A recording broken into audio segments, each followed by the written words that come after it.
Let's talk about the gay gun-carrying man with a mullet. Oh yeah, handlebar mustache and a big old cat on his lap. We're gonna watch from Watch Mojo, top 10 worst things done by the cast of Tiger King. Been waiting to talk about Tiger King. John has apparently finished it. I don't know when, but waiting for the word. Finally told me. I was like, what the F? Let's finally do a video about Tiger King.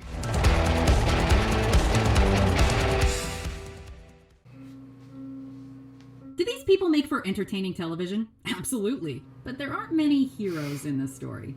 Welcome to Watch Mojo, and today we're counting down our picks for the top 10 worst things done by the cast of Tiger King. For this list, we're looking at the most deplorable actions of the people in the Netflix original docuseries Tiger King. Where do you want to start? I guess at the beginning somewhere. It was a crazy beginning. We'll be taking into account things we saw play out on screen, actions discussed on camera, and things that the cast members are alleged or rumored to have done. Please note, since many of these are shocking twists and revelations from the series, a spoiler alert is now in effect.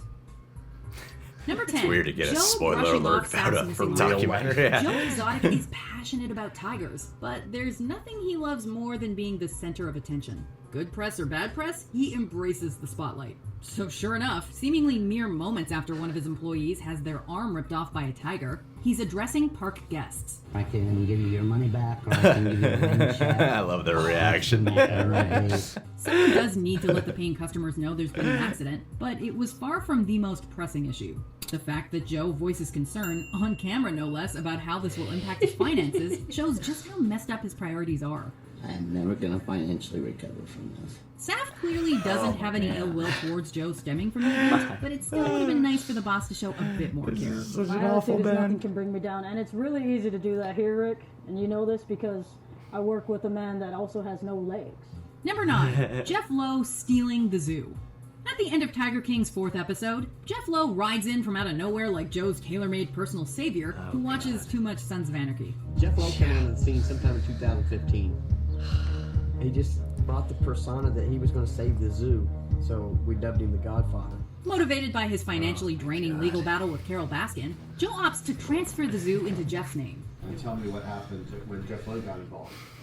Jeff Lowe stole the zoo. Wait, say that again? Jeff Lowe stole the zoo. But it's pretty clear to all parties involved that while Jeff has become a partner in the zoo, the ownership is in name only. After accusing Joe of having committed fraud, Jeff exercises his right as the legal owner of the property by claiming it for himself and kicking Joe Exotic out. Whatever Jeff Lowe told him scared the living hell out of him. Joe was gone. Just gone. Joe's no saint, but that doesn't justify Jeff's opportunism. Number 8. Joe recycling old Walmart. Oh, God. Eat off the meat truck.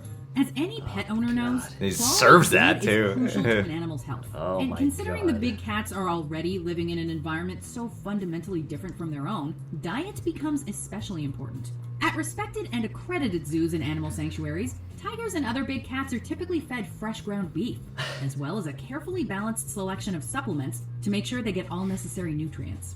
At GW Zoo, they get some meat from livestock, but it's heavily supplemented with expired meat, including processed varieties, from Walmart dumpsters. The staff was world's worst about going through the Walmart truck.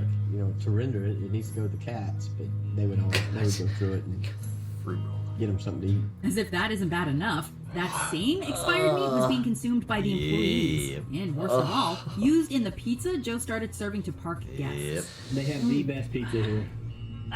You think most of the meat was from the Walmart truck? Yeah. Number 7. Joe remarrying so quickly after the death of his husband Travis. Oh my God, that's Episode 5 shocking. of Tiger King is a real doozy. Joe Exotic for the people of America. How's that? Not only does it cover Joe's political aspirations, it also gives us a close look at the life of Joe's husband Travis, who accidentally killed himself. The sheriff's department's got everything shut down. That was- I mean, you had to come almost had to climb a fence to get in. Travis dying was shocking to me. By this time, Joe's other That partner, footage John was Finley, really had shocking. already left Yeah. him. And Joe The other Exotic guy is just, not a like, man who's sitting there. comfortable being So alone. cringy. He has to do So cringy. dramatics, drama. He has to do a show wherever he goes, whatever he does. I felt so bad for her. Who's even acting there? After hosting a painfully awkward funeral for Travis that felt far more focused on Joe than his dearly departed husband, the zoo owner proceeds to meet and marry another man decades younger than him. And he does it all within the span of 2 months. Adding insult to injury, Joe invited Invited Travis's her. mom, and then, according to her, never spoke to her again. No, it was the cameraman, me, and the flower girl. So on the social media, well, Travis's mom's fine with it, so everybody else should be. Then I didn't hear anything from him again. Number 6, Carole's treatment of volunteers and interns. When we're first introduced to Tiger King's colorful cast of characters, Carole Baskin definitely comes across as the most ethically minded. As early as episode 2, however, the water starts to run. As Carole herself says, she doesn't pay people to care for the cats because she's got all the free labor she could want. I don't pay anybody to do animal care because people will do that for free. Volunteers are organized into a hierarchy recognizable by t-shirt color. It can take you a year or more to advance to another level. It takes about almost a year to get your yellow, then you have to have your yellow for a full year, and then you can apply to get a green shirt. An internship can fast-track the process, but it can involve working 6 days a week and putting in 12-hour days. Sure, the sanctuary is non-profit, but Baskin's critics have accused her of taking advantage. Are you super hands-on with the interns? Sadly, I hardly ever know who they are until they've been here. Like, they're here for level 5, and it's like, I've seen you around here a lot. Number 5, Doc's treatment of his wives. Dr. Antle, he has 4 or 5 wives. Oh my god. To me, Doc is the scariest one. Doc's the scariest one to me. Joe Exotic's dynamic with his partners is certainly unconventional. Doc actually but seems he cannot smart. hold the Antle has going on. Based on testimonials in Tiger King, it seems that he has a pattern of taking on attractive young apprentices and working them to the bone for next to no pay. How much do people get paid? $100 a week. $100 a week. Considering the emotional and psychological manipulation, I just as noticed well a tiger as the sense doll of in the background. dependence the environment seems to cultivate, many online have labeled it grooming. You controlled every aspect of our day. What we were allowed to do, what we were, definitely what we were allowed to eat as vegetarians, but also they were pushing me to get implants. Others have gone so far as to call it a cult. Promise you, been here 35 years. Heard it all forever. To hear it from one of the few women who actually left, it certainly sounds like one. Number 4, staging the studio fire. Now, we are admittedly getting into speculation. It can't be said for sure who exactly was responsible for starting the fire that claimed Joe's studio Pretty and obvious. the lives of his actors. But by process of elimination, we can get a pretty good idea. Well, it's Bigfoot. Kirkham arguably lost more in that fire than anyone else, so he seems an unlikely culprit. It was like, that's my retirement that just burned, okay? I got everything invested in that project that no longer exists. Why would he burn And it? while there are many people who are strongly opposed to animal parks like Joe's, his detractors going to such extreme lengths seems similarly far-fetched. Then there's that conversation danger between animals. Joe and his attorney, Even which, more. let's be honest, gives Joe all the motive in the world. In my recording studio. And they don't have copies of it. To think that Joe would kill his animals is horrible, but it is certainly one possible It's definitely Joe possible. was responsible for having someone burn down the building, but I have no first-hand knowledge and I can't prove it. Number 3, animal neglect. If you talk to the people who have escaped some of these situations, what they'll say is that they were treated so abusively, but not only are they abusing the people that work there, they're abusing the animals there as well. There's a lot that happens in Tiger King that feels open to interpretation or could benefit from further investigation. Unreliable narrator. But one thing that's clear as day is the widespread mistreatment of animals. Sure, Joe has affection for his big cats, but they're not being taken care of properly. The dumpster meat is bad enough, but as we see in the series, the animals were often left to go hungry when money was tight. It's the Walmart meat trucks have sucked lately. They don't even have enough meat to do the wolves. It's ridiculous. Worse still, findings from a 2011 investigation have come to light documenting Joe and his staff regularly being physically abusive with the animals. In the wake of his conviction and the release of the series, even Joe Exotic himself has gone on record saying that he's ashamed of how the animals were treated. I truly believe that Joe started the zoo for good purposes, good reasons. The state needs to pass laws that this breeding has got to stop. But as the money rose, I think his care... Greed. Number 2, murder plot. Honestly, had this docuseries simply focused on Joe Exotic and his zoo, we still would have been absolutely fascinated. But adding to the surreal nature of the show is the fact that, on top of everything else, it includes a real-life murder-for-hire plot. Joe had some pretty twisted ideas. But I just took it as jokes. Professional and personal rivalries are common in many industries, but rarely are they allowed to escalate to the point of murderous intent. They discussed in detail follow her into a parking lot, grab her, and drive off. They had the talk, and then they negotiated a price, and that was the wrap. If this were anyone else, we'd dismiss these accusations as outlandish. But considering the countless threats that Joe Exotic made against Carole Baskin, it's not hard to wrap your mind around him hiring a man to kill her. We asked Carol's birthday next Oh, week. that's right. And really, there is no amount of bad blood that justifies such a horrific crime. Before we continue, be sure to subscribe to our channel and ring the bell to get notified. I don't think 10 is enough. Are there going to be runners-up? Be notified for occasional worst videos thing. or all of them. If you're on your phone, make sure you go into your settings and switch on You notifications. could do a top 10 per episode. Number 1, Still the might be enough. possible murder of Don Lewis. My understanding was that he was killed. Oh, she totally did it. The second, was it a third episode? The second it started like 10 minutes in, I'm like, fuck, she totally did Let's it. get one thing straight. At the Did time she of just, like, writing, change his will there is beforehand and no all that? concrete proof that Carole Baskin was involved in the disappearance. 100% did it. Like the docuseries. I don't need the physical evidence. But based on the evidence presented in Tiger King, Don Lewis's disappearance certainly seems suspicious. Especially with the will. Second time Yeah. Carole has gotten angry enough to threaten to kill me. Oh my god. Carole and I got into a big fuss and she ordered me out of the house or she would kill me. And if Lewis was indeed killed, as many suspect, including his family, well, then that would certainly warrant the number 1 spot. Isn't it suspicious that the power Of the attorney disappearance, is, yeah. disappearance? Yeah. Is that normal verbiage? I have, in 37 years, never seen it say, or disappearance. The only thing that can top Crazy. hiring a hitman So is crazy. actually succeeding in ending someone's life. Given that Lewis hasn't been seen in 20 years, who knows? Maybe Joe's music video isn't entirely inaccurate. For what it's worth, O.J. Simpson thinks Oh Baskin did it. god. One thing I will say, there's not a shred of doubt in my mind that lady's husband is Tiger Sashimi right now. I'm just saying. I would know. Yeah. Thanks for verifying, Subscribe man. and ring Using the your bell to be expertise. notified about our latest videos. Gosh. The OJ's sitting there like, damn, man, if I had a tiger, it's so much easier. Carole totally did it, all right? Yeah. I know there's going to be people being like, we need the physical evidence. There's enough to conclude. That's very, And then all that footage of watching her. Oh, man. The thing I'm always saying, this documentary could have been called Horrible People. Yes. As the documentary just keeps progressing, very evident, like, no one here seems like they're a good guy. Even the characters, or not even characters, these people seem larger than life, but there are people who I'm like, oh, okay, so I guess Carol's the protagonist, like when in the first episode, and then as it progresses, you're like, what does she do that's exactly so different than Joe? Yeah, exactly. It's just got a different structure. Yeah. The head worker, I grew to like him just because he was like straight shooter, and he seemed like he really did care about the animals through and through. But even there's like room for him, but he's still doing it. Yeah.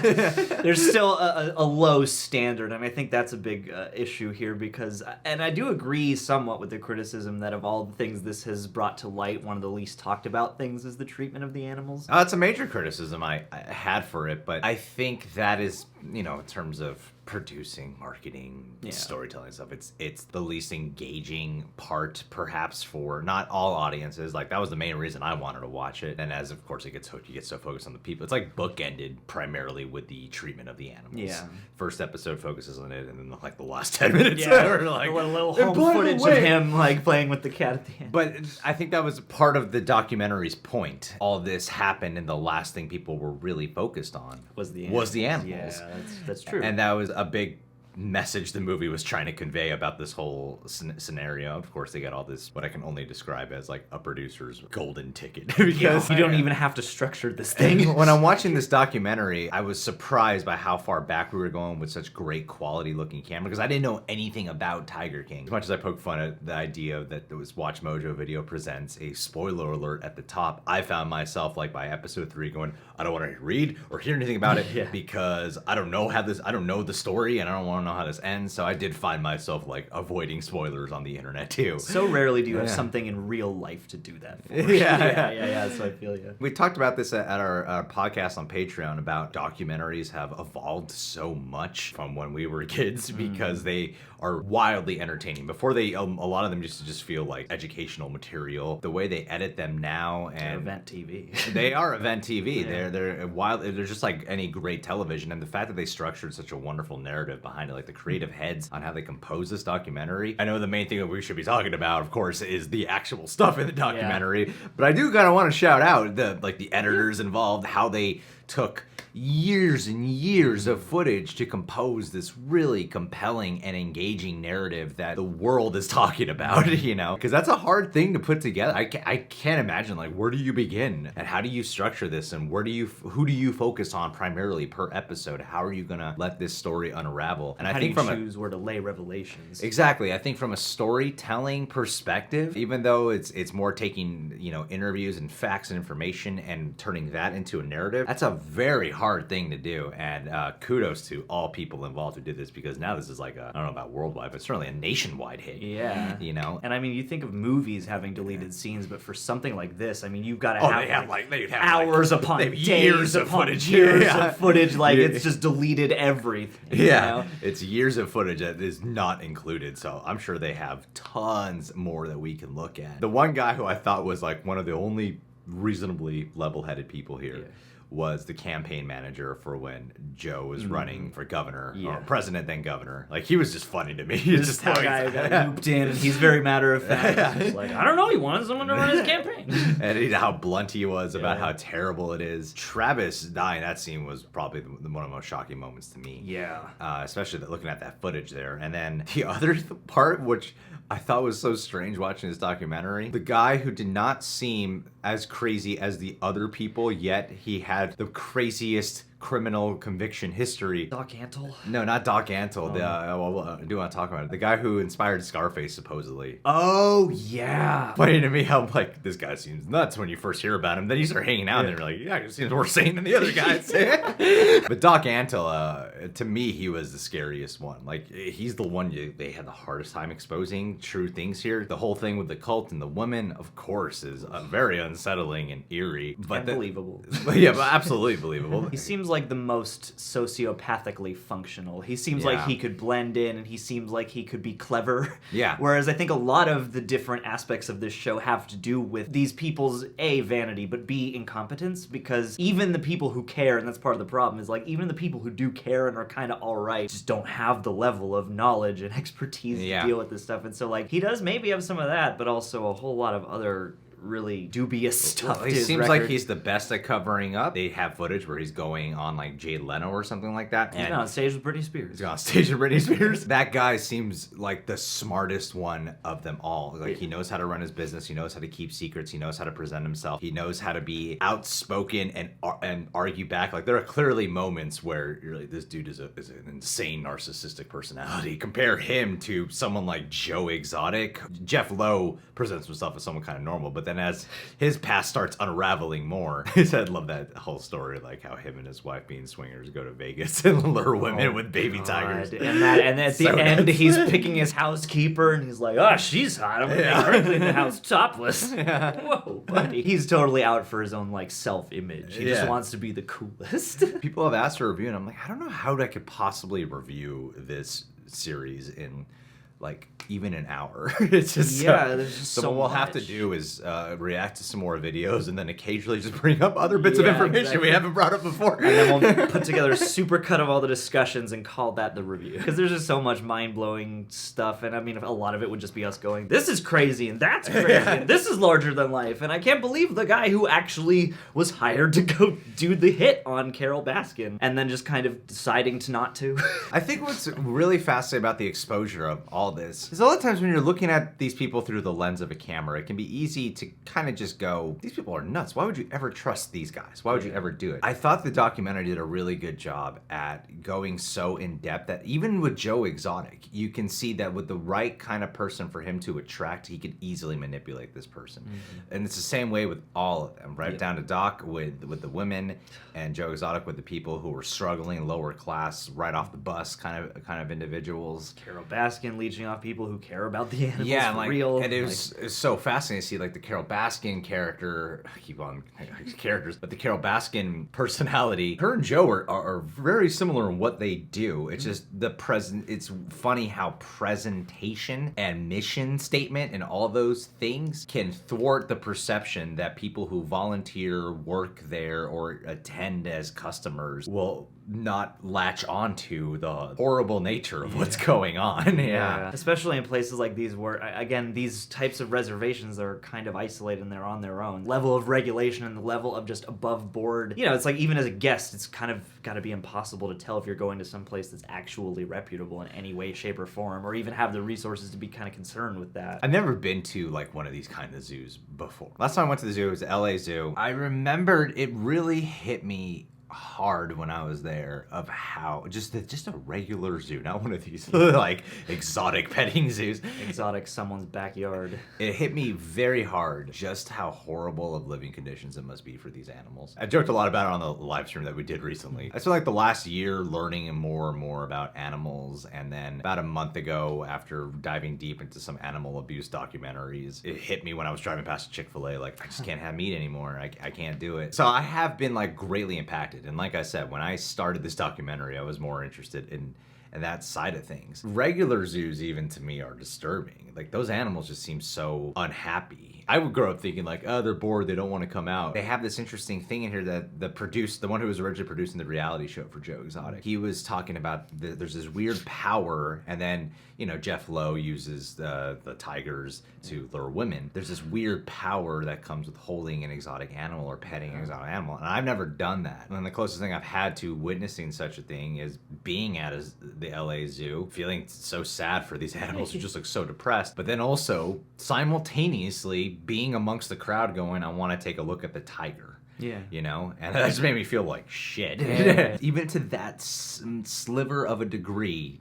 compared to actually going to an exotic zoo, I can't imagine like how easy it would be to manipulate people with exotic animals, which in turn is abusing the animals in and of themselves. Oh yeah, because it's not about them or their well-being anymore. They're just objects for you, and that's the thing that really depressed me by the end of it. Because when they show that little coda footage of Joe when he's much younger with that little cub or whatever, and it's a film, it's got music and a monologue over it, so it's meant to make you think this, but it did really seem like, yeah, this probably started off earnestly enough in a place that was about, hey, I love these animals, I'm passionate about them, and I want to be the one to give them a good life. And I don't know if this is a stretch, but like, yeah, the big cat especially, I have to imagine, has some kind of rush to be the one who's, taming and communicating with them. Like, you even think back to like the old circus, one of the main attractions was the lion tamer, Mm-hmm. And so it's got to give you a power boost to be, like a big cat wrangler of any kind. In the wrong hands of the wrong people, you see how it totally just goes into accessorizing. Clothes come in, and then pretty soon, yeah, it doesn't seem like anybody cares actually about the whole point of doing this. Mm-hmm.